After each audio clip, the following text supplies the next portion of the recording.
Hello my friends, Happy New Year! Welcome back to Make It Monday with Bob's Red Mill. My name is Matt Weinstein, aka Glass of Weinstein, and I'm so excited to share this recipe with you. We're kicking the new year off with my buffalo chicken mac and cheese. This one is a favorite when all my friends come over, so grab a glass of Weinstein and let's get cooking.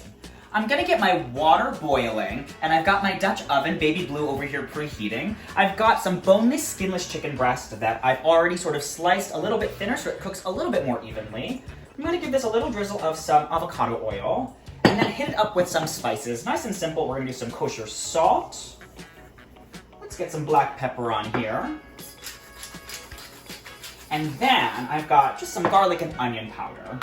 Nice and simple, nothing too crazy and complex. We'll just give it a nice foundation of flavor so when we incorporate everything later, everything has flavor on every layer. Give a little massage-y, and then we'll do the other side.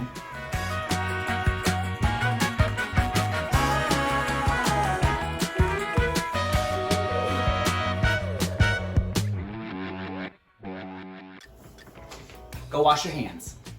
Baby Blue is nice and preheated. I've got some avocado oil in here. And we are just gonna get a nice sear on our chicken. I've let it come to room temperature. That's a great tip. That way everything cooks nice and evenly and you get a good sear.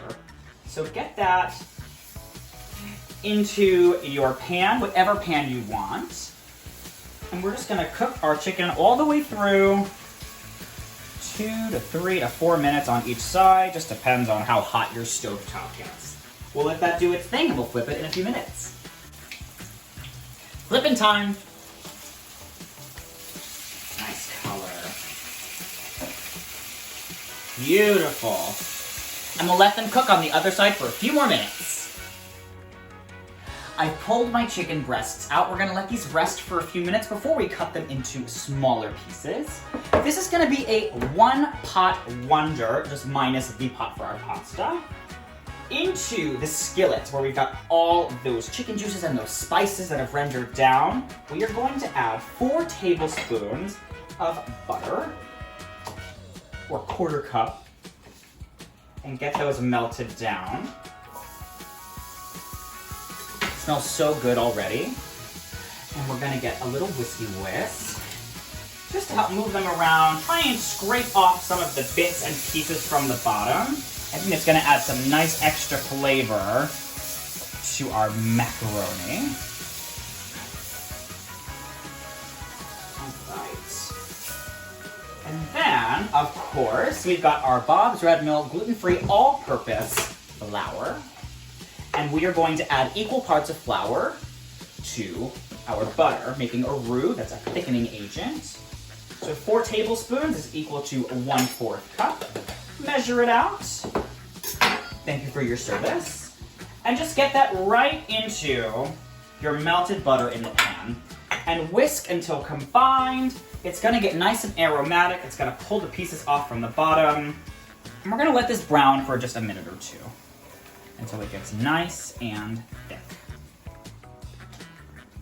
Our roux is all made. You want to be cautious when you're whisking it. Make sure there's no lumps left until it's just nice and beautiful. Got nicely brown too. I've got 1 quart of milk. You can use whole. I'm using 2%, whatever milk you like. This has been sitting on my counter for about an hour. You want to make sure your milk is at least room temperature, if not already pre-warmed up, and you can do that on your stove if you'd like. And we are going to slowly add our milk in, and it's going to immediately thicken up. We are making a bechamel. This is the root and foundation for our cream sauce for our macaroni. The roux that we made with our Bob's Red Mill flour and our butter is our thickening agent. So as you combine your milk in, it is going to thicken on up. A roux is how you make your Thanksgiving gravy, how you make a bechamel sauce. You can use this foundation to make any kind of cream sauce or cheesy sauce that you like. It's a pretty big staple in my kitchen. And just make sure you're whisking and combining everything together. It's gonna thin out a little bit. It will be delicious. While we finish up our cream sauce, I'm gonna get my oven preheated to 400 degrees. We're gonna let this thicken and tighten up a little bit, moderating over a medium heat. And then we'll get cheesy. All right, our bechamel is beautifully thickened.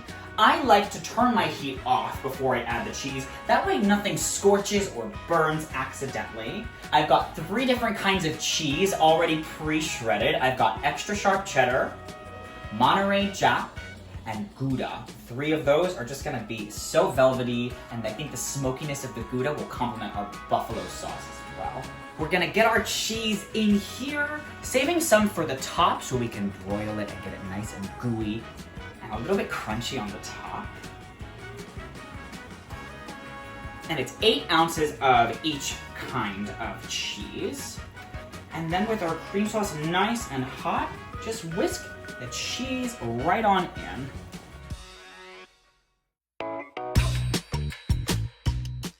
Beautiful.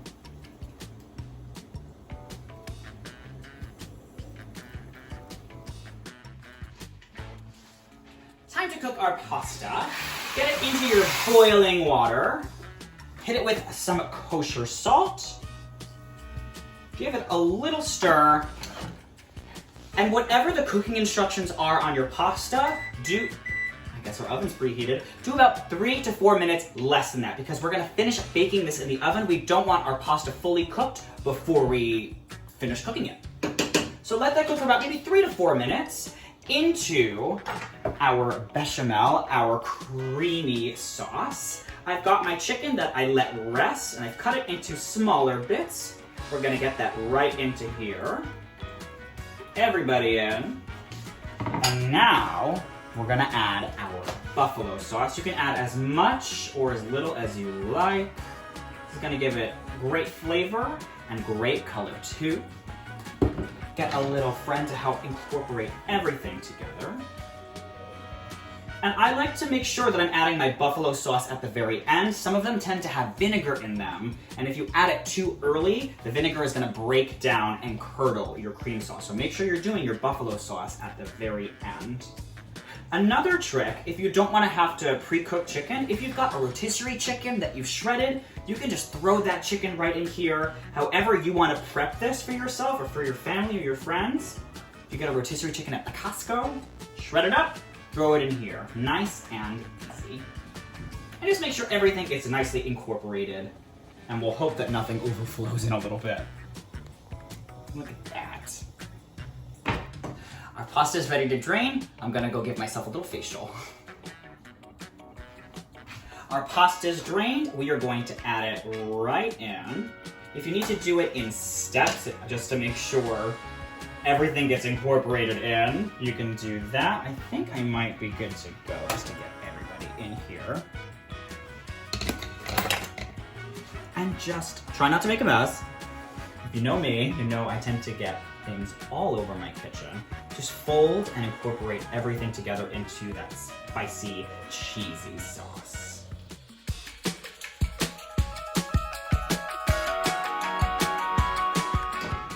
And before we finish, our reserved cheese is gonna go all over the top. Safety first. Our oven is preheated to 400. We're gonna carefully get our beautiful pan on in there. And we'll see you in 15 to 20 minutes. Safety first. We've been baking for about 17 to 18 minutes. So,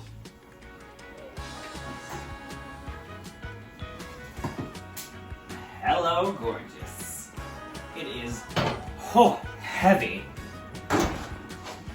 and it smells heavenly. I've dressed it up with some freshly cut scallions and a little bit of a drizzle of that buffalo sauce on top.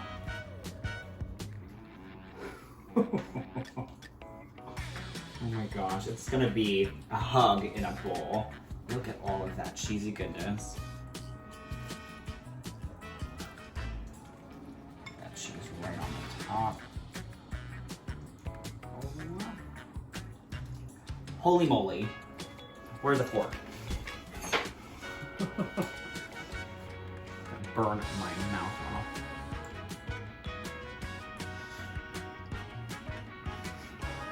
Oh, God, it's so good. Cheesy, spicy, a little bit tangy even. Oh, and hot.